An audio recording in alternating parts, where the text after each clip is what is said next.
Sa Sitio Glunga, Barangay Basa, diin ang mga blaan ug tipoli, nagpuyo ug nag-uswa.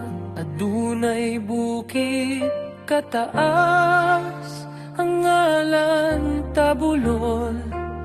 Tinubdan sa kalinaw, sa kinayahan nga buluhaton.